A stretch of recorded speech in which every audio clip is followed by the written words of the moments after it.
संत पीर फकीर इस संसार में एक ही काम करने आते हैं, जीवो उद्धार।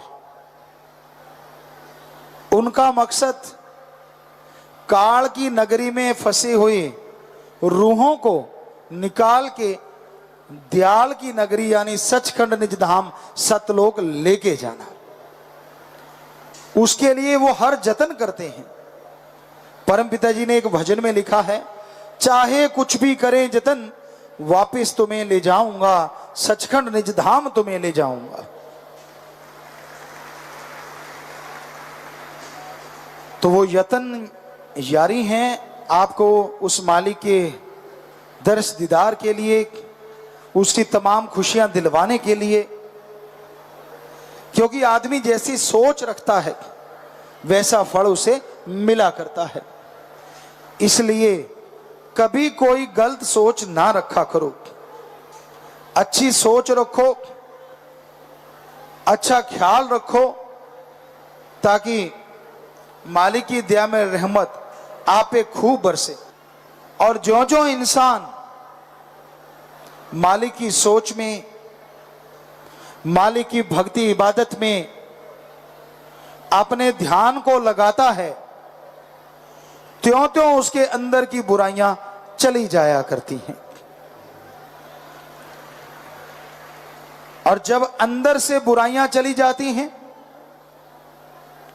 तो इंसान पाक पवित्र होता है और मालिक के दर्श दीदार दया में रहमत के लायक बन जाया करता है। आप क्या हैं, क्या करते हैं, ये मालिक सब देख रहा है।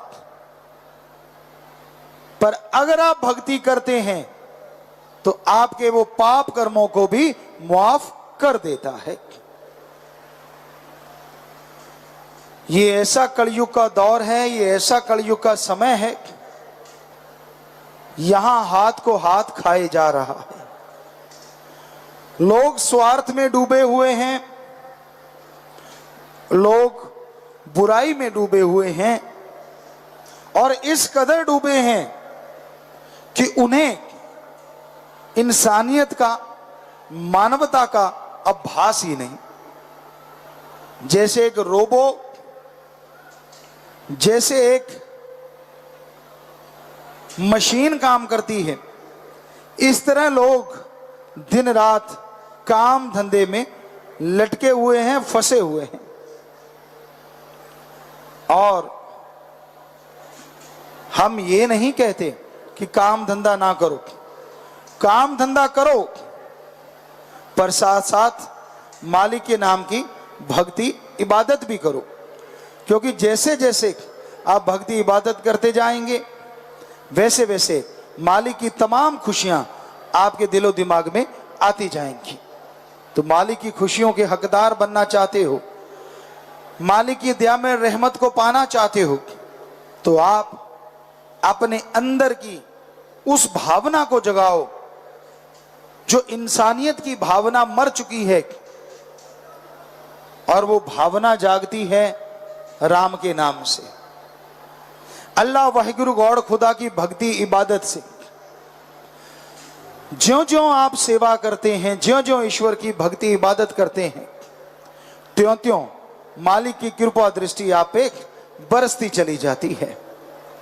इसलिए भाई, चलते, बैठ के, लेट के, काम धंधा करते हुए आप मालिक को याद करते रहें।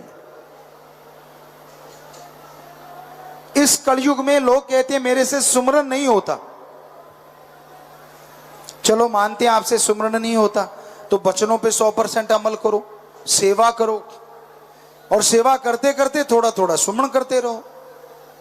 तो ऐसी की गई भक्ति इबादत आपको अंदर बाहर से खुशियों से माला माल जरूर कर देगी। दृढ़ यकीन रखो। जिनका यकीन दृढ़ होता है, जो दृढ़ यकीन के साथ आगे बढ़ा करते हैं, मालिक उन्हें अंदर बाहर से किसी चीज की कमी नहीं छोड़ा करते। तो अपने यकीन को दृढ़ कीजिए, अपने विश्वास को बुलंद कीजिए, ताकि उसकी दया में रहमत की खुशियां आप हासिल कर सकें। और शास्त्र नाम शाह मस्तान जी का ये दर एक ऐसा दर है जिसमें सर्वधर्म संगम है। कोई आपको रोकेगा नहीं, कोई आपको टोकेगा नहीं। आप अल्लाह कह रहे हो, राम, वाहिगुरु, गॉड, कुछ भी कहो, बल्कि लोग आपका साथ देंगे, क्योंकि उनको पता है हमारे मालिक का नाम लिया जा रहा है। अदरवाइज दुनिया में ऐसा नहीं है। दुनिया में क्या है, मंदिर में जाके तुम अल्लाहू नहीं गा सकते, मस्जिद में जाके राम राम नहीं बुला सकते, जाके बीच गिरजा में वाहिगुरु नहीं बुला सकते, और बीच गुरुद्वारे जाकर गॉड गॉड नहीं गा सकते। ये सच्चाई है। परम पिताजी का एक शेर है ये जो हमने आपको सुनाया कि ऐसा नहीं कर सकते आप।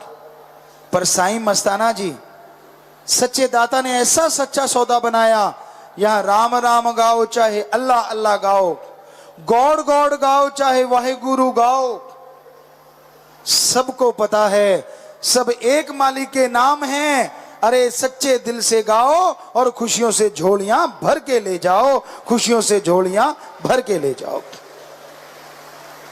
तो यहां कोई रोक टोक नहीं, यहां कहनी और कथनी में कोई फर्क नहीं।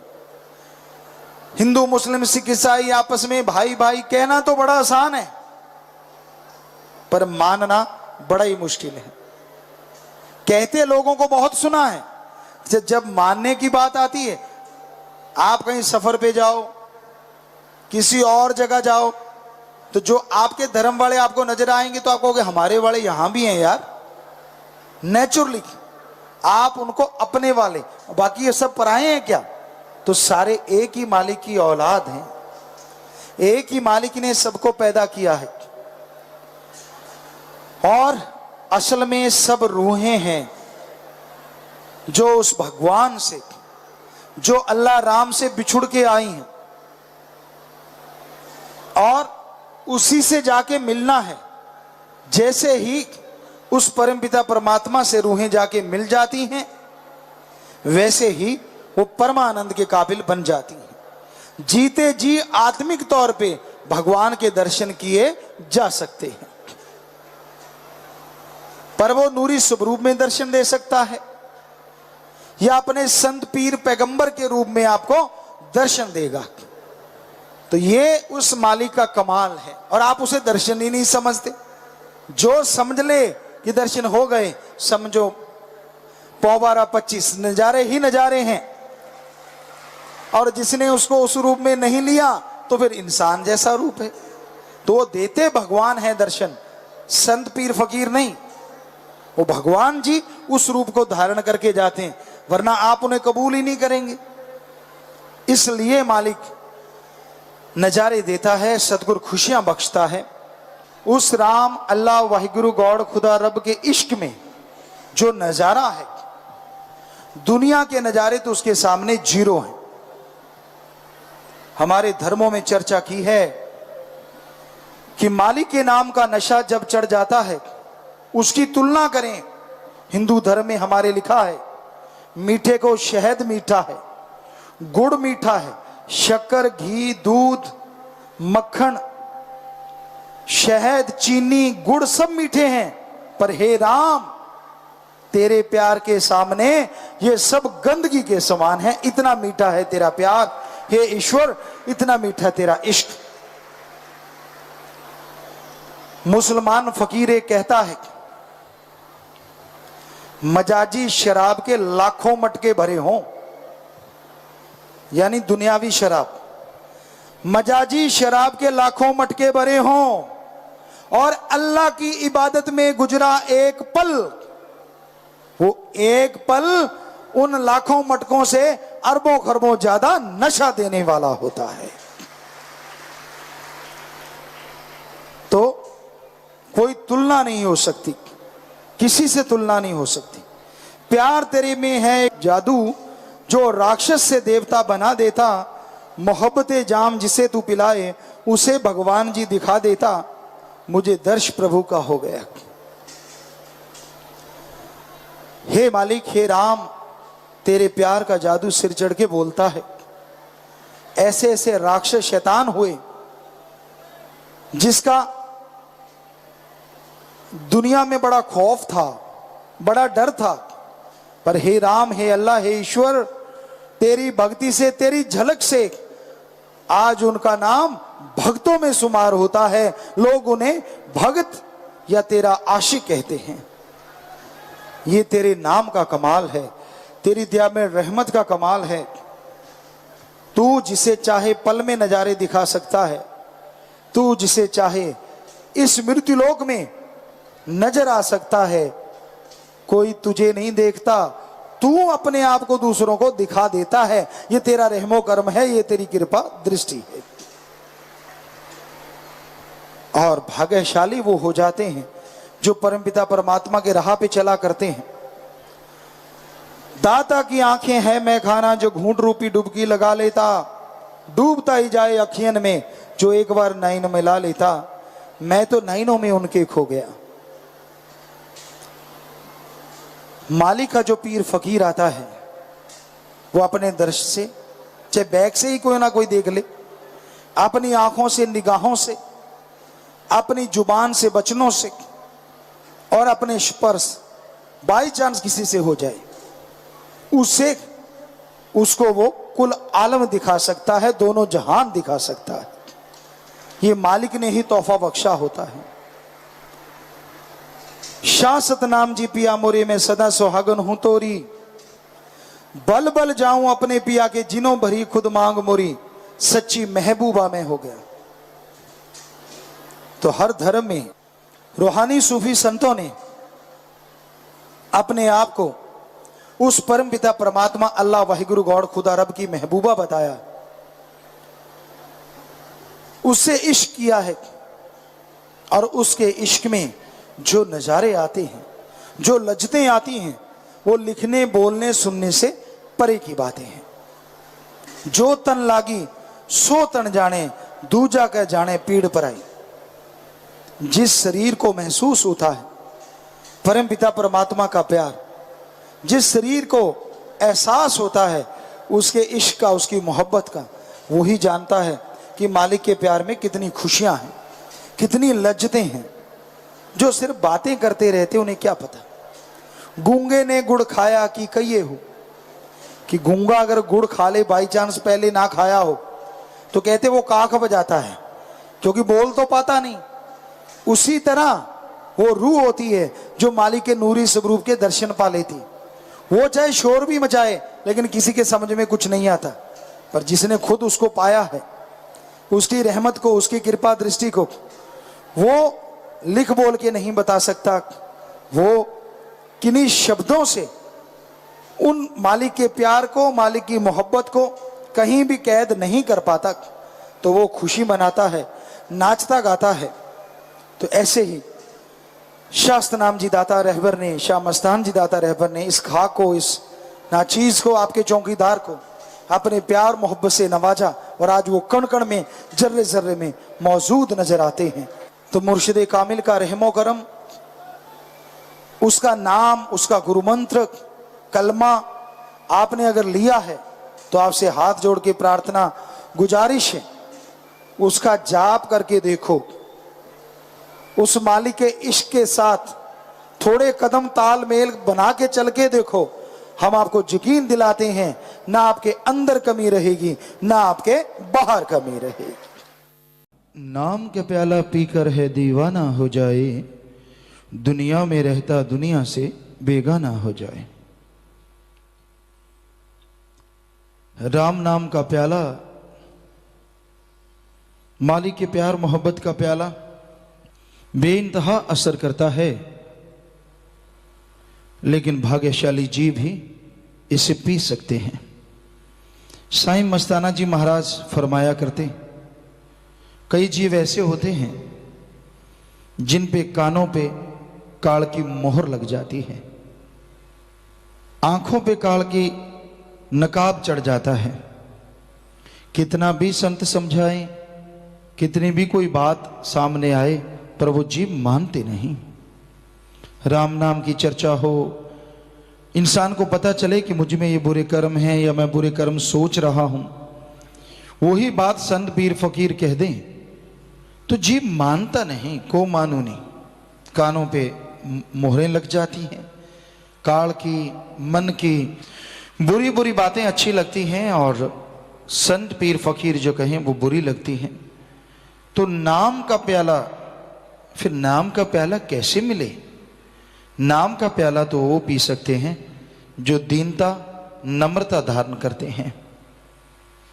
कोई पता नहीं, बेपरवाह जी फरमाते, रोड पे कितनी दुनिया जाती है, साईं जी फरमाते, इनको कोई मालूम नहीं कि यहाँ राम नाम की चर्चा चलती है, मालिक की चर्चा चलती है। कई जीव रोज आते हैं, चले जाते हैं, रोजाना गाड़ियों में सफर करते हैं, घूमते रहते हैं, लेकिन जिनके भाग्य में मालिक ने बदलाव लाना है और वो अंदर तड़फ रहे होते हैं, तो कोई पता नहीं हजारों किलोमीटर से आके वो पल में मालिक का नाम लेके दोनों जहां की खुशियां प्राप्त कर लेते हैं। तो ये घोर कलयुग का समय है, यहां संतों की बात अच्छी नहीं लगती। दूसरा कोई इंसान कहता है, मनमते कोई बात कहता है, तो उनकी बातों को मन में बसाता है, उन पे खूब वाह वाह करता है, पर संत पीर फकीर की बात अच्छी नहीं लगती। और संत कभी किसी का बुरा करना तो दूर सोच भी नहीं सकते, सबके लिए भले के लिए दुआ करते रहते हैं, सबका भला मांगते हैं, कभी भी किसी को बुरा नहीं कहते। हाँ, राम किसी को नहीं मारता, पर अपने बुरे कर्म करके जीव अपने कर्मों की वजह से दुखी होते रहते हैं। कभी मर जाते हैं, कभी जी जाते हैं। जीते जी मरना दो तरह का होता है, एक होता है मालिक के नाम का जाप करके, अभ्यास करके जीते जी मरना, सुन्न समाधि। सुन्न समाधि, जैसे आप लोग आसन में बैठे हैं, इसे योगा में कहते हैं आसान आसन, आलती पालती मार के बैठना, या फिर आप घुटने औंधे मार के बैठते हैं, जैसे मुसलमान भाई नवाज अता करते हैं, उसे बोलते हैं वज्र आसन। तो आप किसी भी आसन में बैठते हैं, ऐसे बैठ गए, मालिक की भक्ति करते हैं, तो धीरे धीरे आत्मा पूरे पैर के अंगूठे से लेके ऊपर की तरफ चढ़ना शुरू करती है। किसी किसी को इसका एहसास होता है कि हाँ भाई आत्मा ऊपर की तरफ आ रही है, और किसी को एहसास नहीं होता कि आत्मा शरीर को छोड़ के ऊपर की तरफ आ रही है। तो यहां से आत्मा निकली, मान लीजिए पैर के अंगूठे से निकली, तो वो अंगूठा सुन्न हो जाता है। धीरे धीरे धीरे धीरे आत्मा जैसे जैसे जैसे जैसे ऊपर की तरफ आती जाती है, तो बॉडी लगभग मर्त तो नहीं होती, लेकिन लगभग मर्त प्राय हो जाती है। और फिर जब आत्मा इस जगह पहुंचती है, तो ये वो स्थान है जिसे तिल, ज्ञान चक्षु, नॉलेज थर्ड आई, या तीसरा नेत्र, या 10वां द्वार कहते हैं।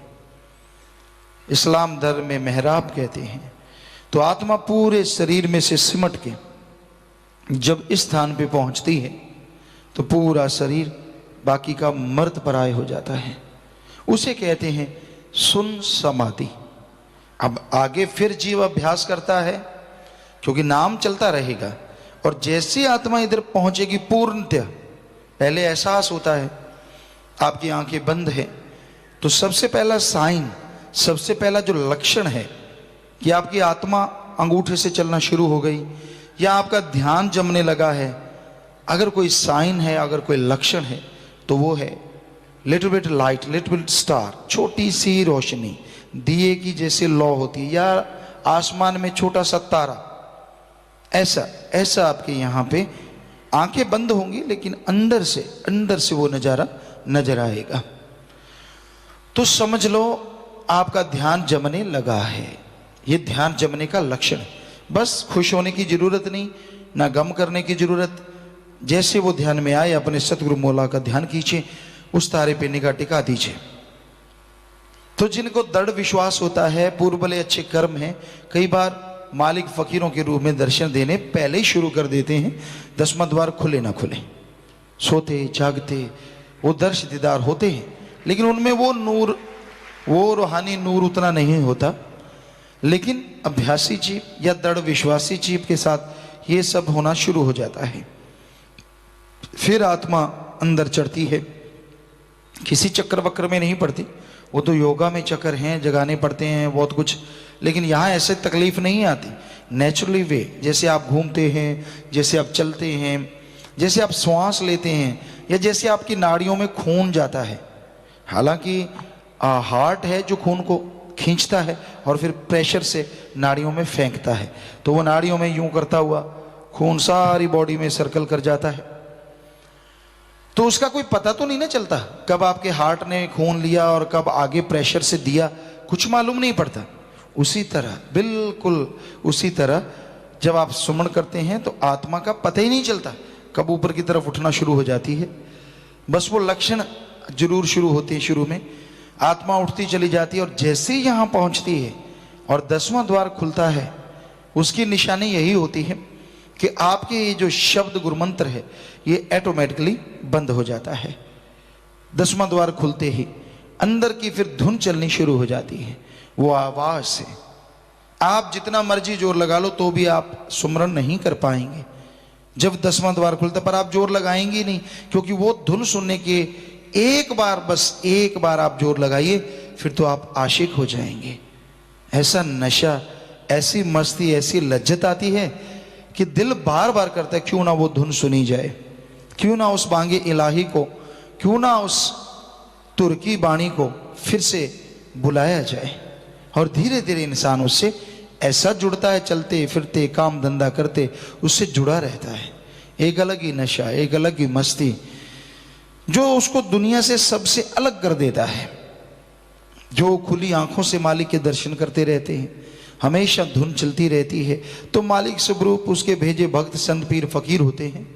और वो बिल्कुल हटके, अगर आदमी नैरो माइंडेड ना हो, अगर आपने उसके बारे में बिठाई लिया कि ये ऐसा, ये वैसा, ये फलां, ये दीकड़, तो कहना क्या है। अदरवाइज अगर आप खुले दिमाग से सोचें, ओपन माइंड से आए, तो आप देख सकते हैं कि उसका जो नूर, उसकी जो बात का सरूर, उसका जो देखने का नशा अपने आप में एक अलग है, पहचान होती है।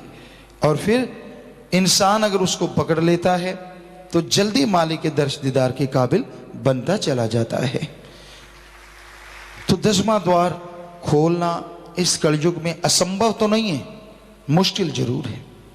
मुश्किल है मन और मनमते लोगों की वजह से, क्योंकि मन रोकता है, मनमते लोग टोकते हैं। कभी कोई कुछ कहता है, कभी कोई कुछ कहता है, कभी कोई कुछ कहता है, और इंसान बहक जाता है, उनके हाथों मजबूर हो जाता है। इसलिए भाई सुमरन करो, भक्ति इबादत करो, और मालिक से सबका भला मांगो, ताकि मालिक दया में रहमत से नवाजें, अंदर बाहर खुशियों से माला माल कर दीजिए। कहें शास्त्र नाम जी पी कर देखो कितनी मस्ती होती है, प्रेमी रात को रहमत लूटे दुनिया सारी सोती। जैसे चोर को, यार को अंधेरा चाहिए, मौका चाहिए, अवसर चाहिए, उसको वो दांव लगाते हैं। काम वासना वाले काम वासना का दांव लगाते हैं, चोरी वाले वो चोरी का, कि हाँ भाई फलां जगह चोरी करनी है, फलां जगह पाड़ लगाना है, सेंध लगानी है, वो वहाँ दांव लगाते हैं।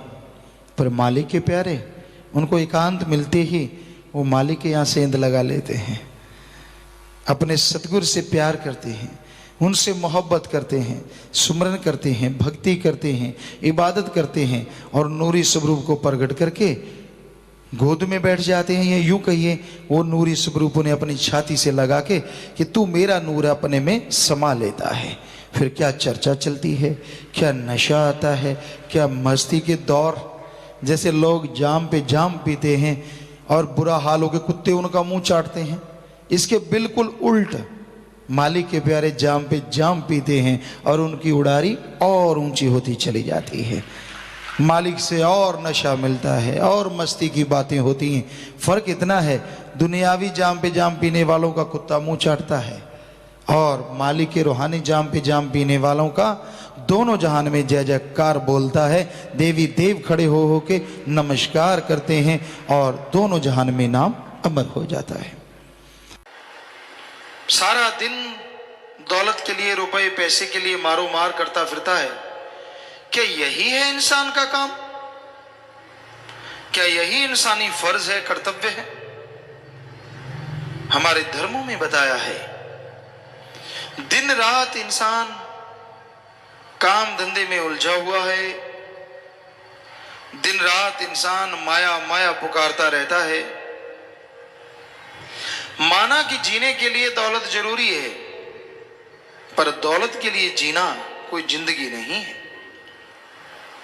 जीने के लिए कमाओ, पर कमाने के लिए अगर जीने लग गए तो कोलू वाले बैल जैसी हालत होगी।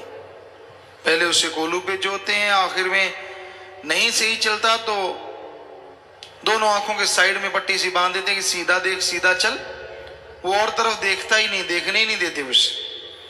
घूमता रहता है, लाठियां खाता रहता है और आखिर में मर जाता है। बुरा हाल होता है, सारा दिन चलना पड़ता है, सारा टाइम चलना पड़ता है। तो भाई दिन रात खप खप के मरना, कभी दौलत के लिए जी रहा है, कभी मर रहा है, कभी टेंशन है, चिंता परेशानी है, तो कभी थोड़ी टेंशन फ्री हो गया। जिंदगी मौत का ये खेल सारी उम्र चलता रहता है। समय सीमा कम हो जाती है, आदमी जल्दी गुजर जाता है, क्योंकि श्वास जितने तेजी से चलते हैं कुल श्वासों में से उतनी जल्दी खत्म हो जाते हैं। तो गम चिंता परेशानी में, डर भय में श्वास तेजी से चलती ही नेचुरली। इसलिए इंसान ये भूल गया कि उसका करने वाला कार्य कौन सा है। संत सत्संग लगाते हैं, जीवों को समझाते हैं कि आओ सुनो, सत्संग सुनो और सुन के अमल करो। तेरा करने वाला कार्य प्रभु का नाम है, अल्लाह मालिक की भक्ति इबादत है। जितना दिलो दिमाग से मालिक का नाम जपेगा, जितना तड़फ से व्याकुलता से मालिक को बुलाएगा, वो जरूर चला आएगा, वो जरूर रहमो करम बरसाएगा। पर इंसान और चीजों के लिए व्याकुल हो जाता है। काम वासना, क्रोध, लोभ, मोह, अहंकार, मन, माया, इनके लिए तो इंसान को व्याकुल होते देखा है। पर अल्लाह वाहिगुरु गॉड खुदा रब के लिए कोई कोई होता है जो व्याकुल होता है, और जो होता है वो मालिक को पा भी जाता है।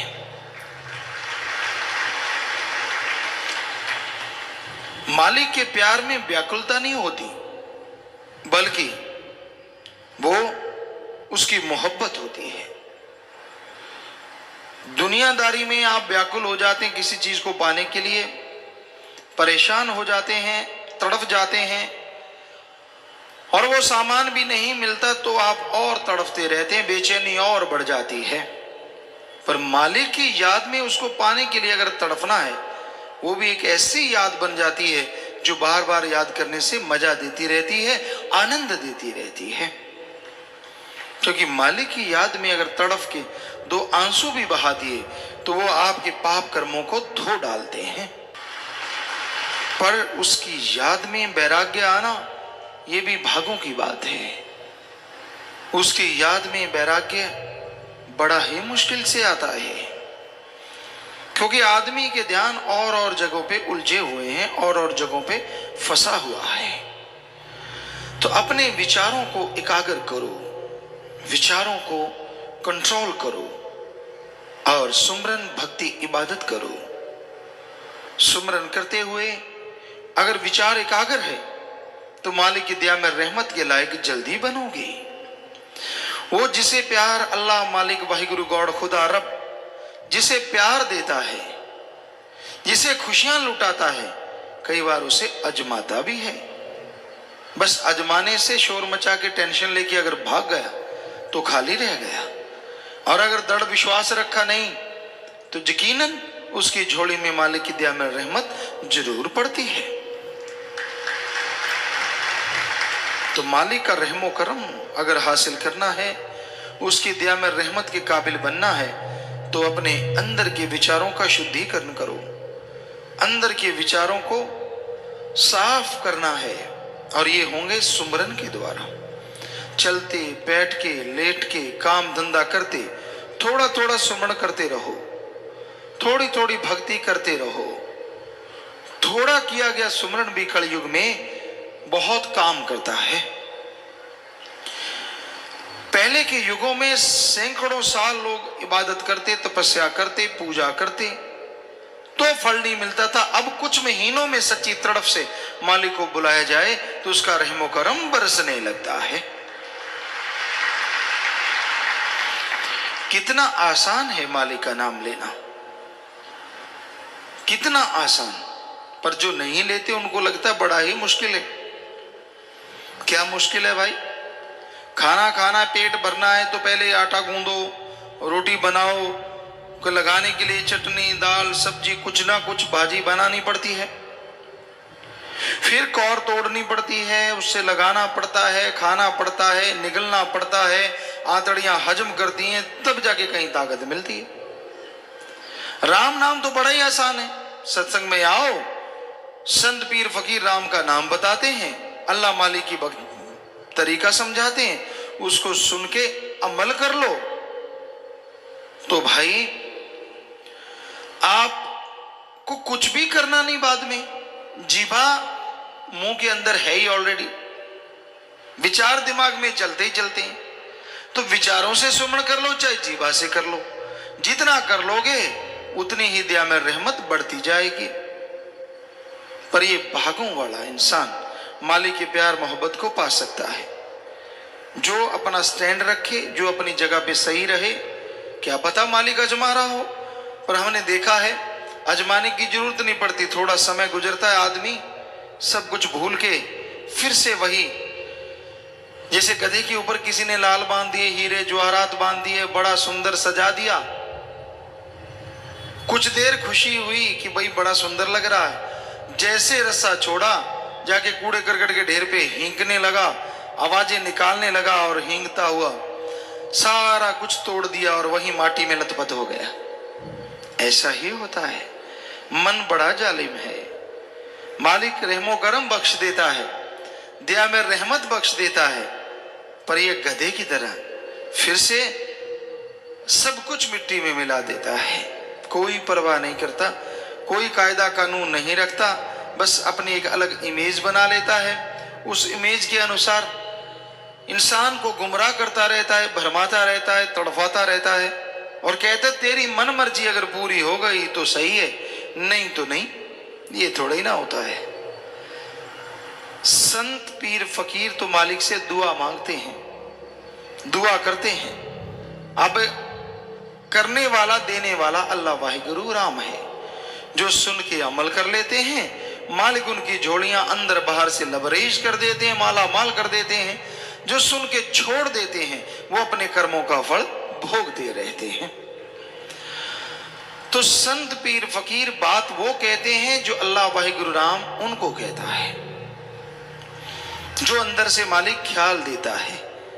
सुनो, विचारो और अमल करो तो बेड़ा पार हो जाता है। तो ये बड़ा ही जरूरी है कि आप वचन सुनो, अमल करो और मालिक की दया में रहमत के काबिल बन जाओ। जो जीव सत्संग में आते हैं वही सुनेंगे और जो सुनते हैं अमल भी वही करेंगे। सुना नहीं अमल कैसे, किस बात पे करेगा कोई? तो सत्संग पूरे ध्यान से सुनो, अपनी खुदी अहंकार को छोड़ के, अपनी और बातों को छोड़ के सत्संग की तरफ ध्यान दो। दूसरी तरफ ध्यान दे दे के आपने कितना जोर लगा लिया, कुछ हासिल हुआ? सत्संग में भी लोग बुराइयों से कई बार बाज नहीं आते। मन कई बार इंसान का उसे उठा के ले जाता है, इधर उधर नींद ला देता है, कभी कुछ क्योंकि बड़ी जालिम ताकत है। माना कि अमल नहीं होने देते सत्संग में ताकत होती है, लेकिन भटकाता तो ये कभी कभी है। कभी आंखों से गलत दिखाने लग जाता है, उसी में उलझा देता है। पर ये अलग बात है, संतों के वचन जब हथौड़े की तरह पड़ते हैं तो रोंगटे खड़े हो जाते कि हैं अच्छा मेरे को कह रहे हैं, मैंने अभी देखा। तो मन का तो काम है भरमाना, मन का काम है भटकाना, इस जीवों को भरमाता है, भटकाता है और तड़फाता है। इससे लड़ना कलयुग में सच्ची भक्ति है। अपने अंदर के बुरे विचारों से लड़ो, यानी बुरे विचारों को अपने पे हावी ना होने दो, अच्छे विचारों के साथ आगे बढ़ो, तो मालिक की दया में रहमत के काबिल एक दिन जरूर बनोगे। तो अमल जरूरी है। आप कोई भी काम धंधा करते हैं, लोग आके पूछते हैं गुरुजी मैं फलां काम कर लूं, हम हमेशा कहते हैं भाई जिस काम का अच्छी तरह से तजुर्बा है या तजुर्बा ले लो, फिर वो काम लगातार करो, मेहनत करो, तो मालिक की दया में रहमत के लायक आप बनोगे ही बनोगे और काम धंधे में भी सफलता जरूर होगी। तजुर्बा लेके मेहनत से करो, साथ में सुमरन करो। कर्म आपने करने हैं, सुमरन करोगे, फल देने वाला भी आप पे रीझ जाएगा, खुश हो जाएगा। तो कर्म जोगी और ज्ञान जोगी बने रहो, कर्म भी करते रहो और सुमरन भक्ति इबादत भी करते रहो, ताकि कर्म करते हुए कोई परेशानी ना आए। सुमरन के द्वारा जो भी कर्म करो अच्छे करो और उसमें आपको तरक्की मिले, ताकत मिले, आगे बढ़ने का रास्ता मिले। जो जीव सुन के अमल करते हैं वो भाग्यशाली ना होते हुए भी भाग्यशाली बन जाया करते हैं। सत्संग में भाग्य बनते हैं।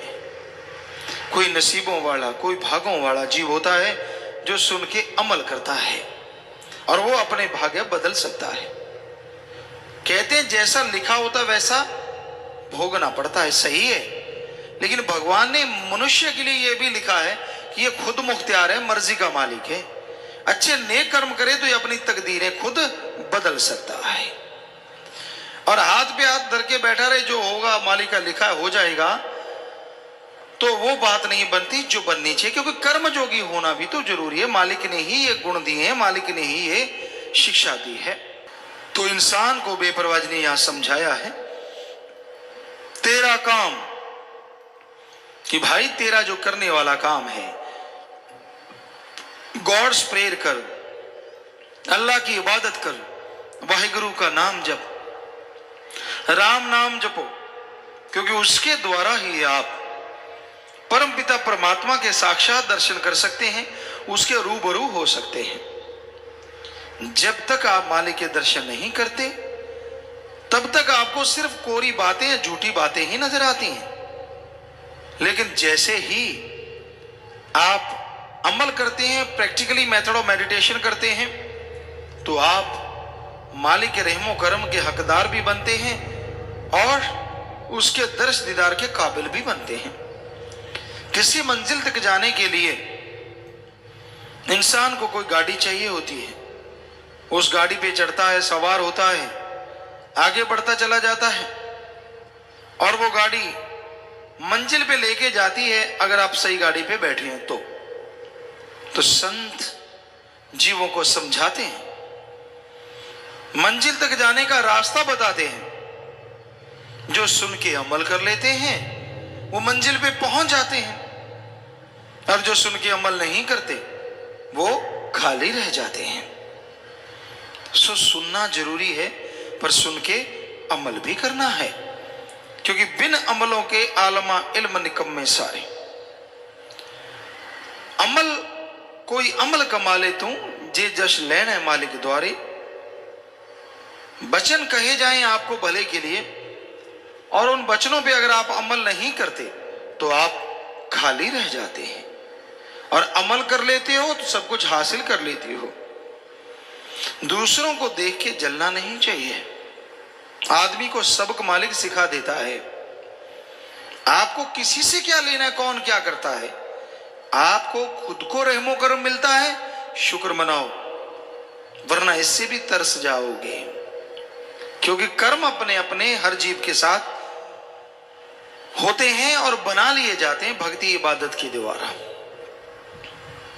सो वचनों पे अमल करो, एक कहावत है, 900 चूहे खा के बिल्ली हज को चली। कई बार आदमी बुराइयां करता रहता है, बुरे काम करता रहता है, अपनी बुराइयां नजर नहीं आती, अल्लाह वाहिगुरु राम में कमियां निकालता रहता है। इतने पाप गुनाह किए, शुक्र मना कि मालिक ने रहमत की है, सतगुरु ने रहमत की है, और वो दया में रहमत करेगा ही करेगा।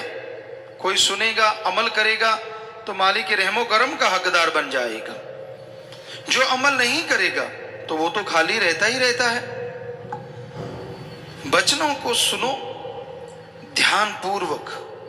सत्संग में आए हो, समय लगाया है, मौसम का भी सामना कर रहे हो, कम से कम ध्यान तो दो। संत क्या समझाना चाहते हैं, ध्यान तो दो। संत क्या देना चाहते हैं, और सुन लिया, अब अमल करना सीखो।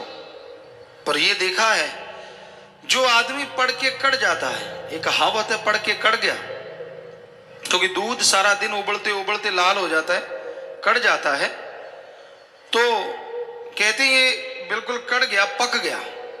ऐसे ही सत्संग सुनता रहता है, अमल करता नहीं, वो भी पढ़ के कड़ जाते हैं। संत आए, फकीर आए, उनके सामने भक्त बनना, आगे पीछे मन मता, जो दिल किया वो करते रहना, बुरे कर्म करते रहना, बुरी सोच, बुरी बातें, बुरे ख्याल, अंदर ही अंदर बुराई, रिश्ते, पता नहीं क्या क्या आदमी अनाप शनाप अंदर चलाता रहता है, मजे लेता रहता है उसमें, और ये भूल जाता है ये मजे नहीं, ये मन भरमा रहा है, मन भटका रहा है, और बदले में सारी भक्ति जारी है।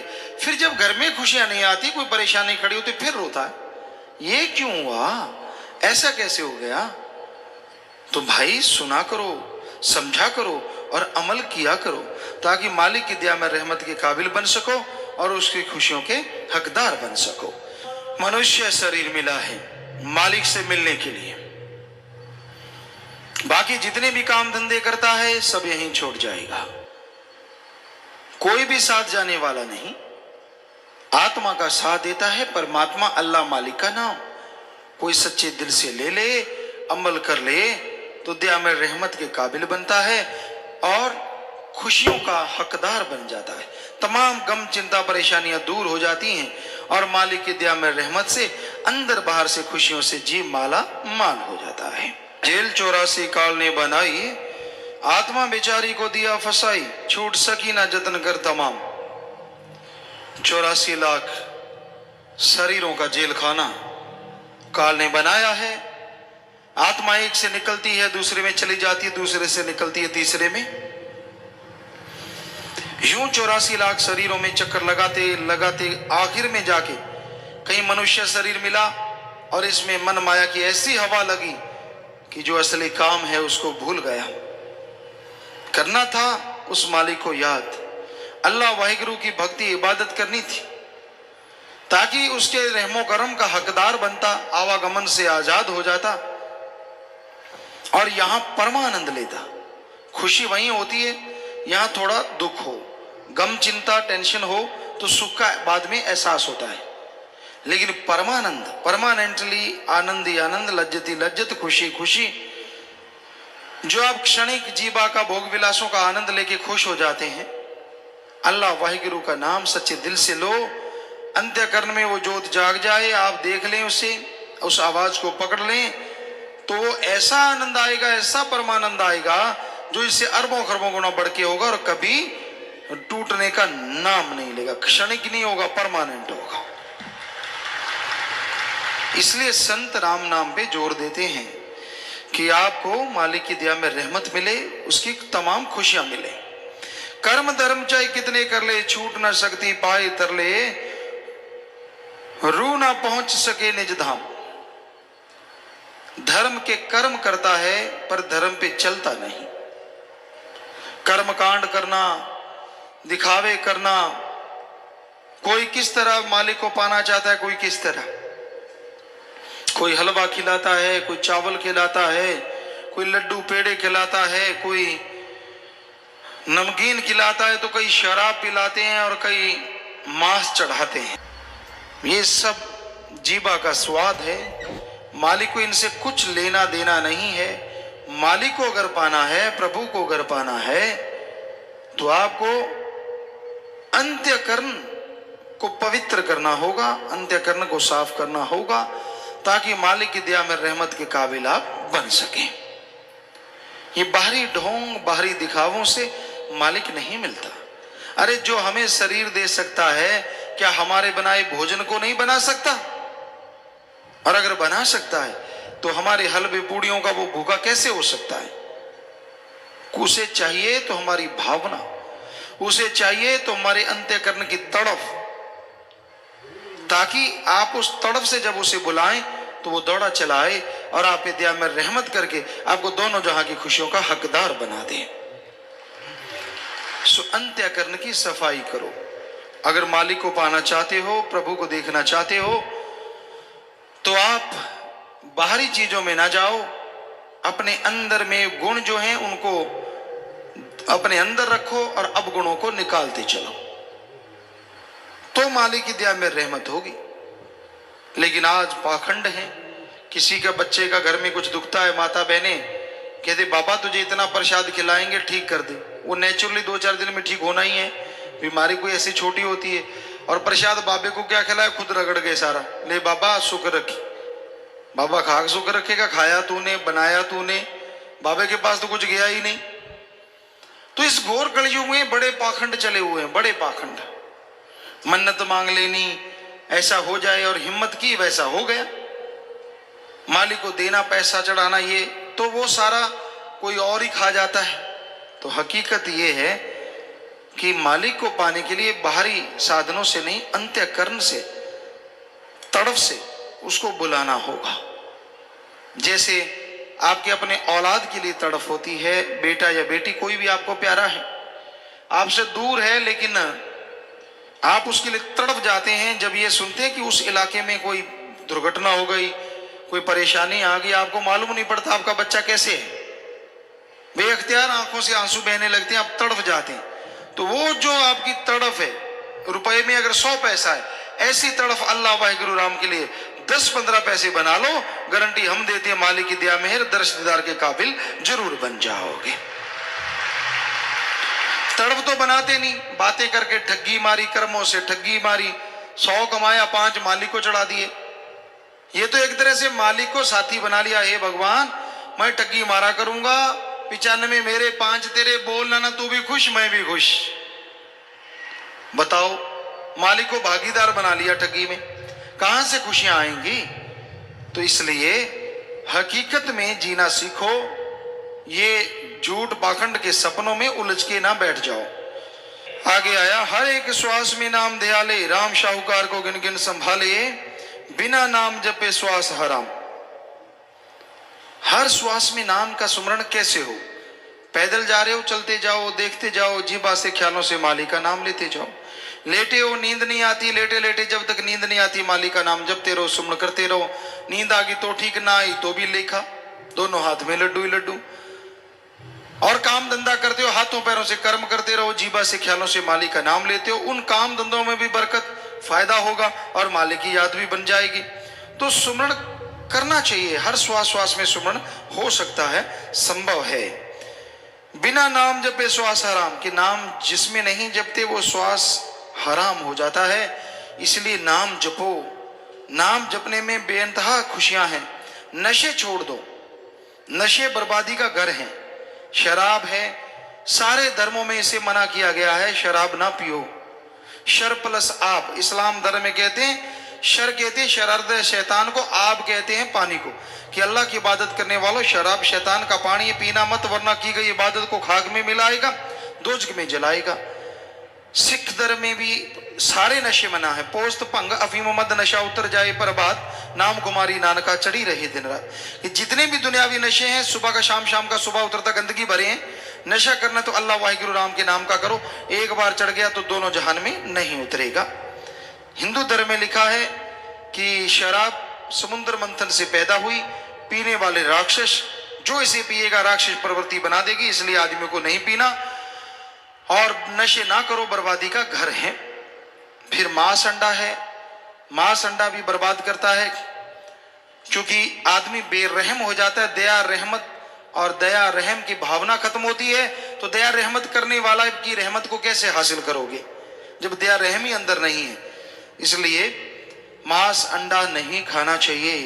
विज्ञान कहती है हम शाकाहारी, हमारे हाथ, हमारे दांत, हमारे नाखून, हमारा जबड़ा, हमारी आंतड़े, हमारी पाचन क्रिया सब शाकाहारी है। धर्म कहते हैं मांस नहीं खाना चाहिए, क्योंकि मांस मचुरिया खात है सुरापान के हेत, ते नर जड़ से जाएंगे जो मूली का खेत। कि जो मांस अंडा ये बुरी चीज खाते हैं ऐसे चले जाते हैं, सारे सुख शांति उनके पास है। जैसे गाजर मूली का खेत में से गाजर मूली निकालो तो पीछे क्या रहता है, जड़ से निकल जाता है, उसी तरह उनका बुरा हाल होता है। सुख शांति परमानंद उनके जड़ से निकल जाता है। तो इसलिए ये काम नहीं करना चाहिए, बल्कि सुमरण करना चाहिए, भक्ति इबादत करनी चाहिए। एक एक श्वास राम शाहूकार अल्लाह मालिक को सौंपना चाहिए, ताकि दोनों जहां की खुशियों के हकदार आप यहीं मृत्यु लोक में बन सको। नाम पे आला जो बंदा पिए, सदा सुख माने खुशियों से जिए, मस्ती उतरे ना ऐसा प्रेम जाम। नाम का प्याला मस्ती देने वाला है, और पीते हैं जो सत्संग में चल के आते हैं। आपके पाप कर्म, आपके भयानक रोग, आपकी परेशानियों का मुकम्मल हल है प्रभु का नाम। जब सुख शांति हो घर में, परिवार में, शरीर में, सुमरण करते रहो, ताकि वो सुख शांति हमेशा बरकरार रहे। परेशानियों को उड़ीको मत, दुख तकलीफ को उड़ीको मत कि वो आएंगी तो सुमरण करेंगे, नहीं, लगातार सुमरण करते रहो, ताकि दुख तकलीफ आए ही ना, सुख शांति हमेशा कायम रहे। तो नाम के प्याले में तमाम खुशियां हैं, और प्यार मोहब्बत की मस्ती कभी नहीं उतरती। जो प्रभु राम नाम वाली एक बार चढ़ जाए, दोनों जहान में आदमी को मस्तो मस्त रखती है, अंदर सुरूर रहता है और चेहरे पे नूर रहता है।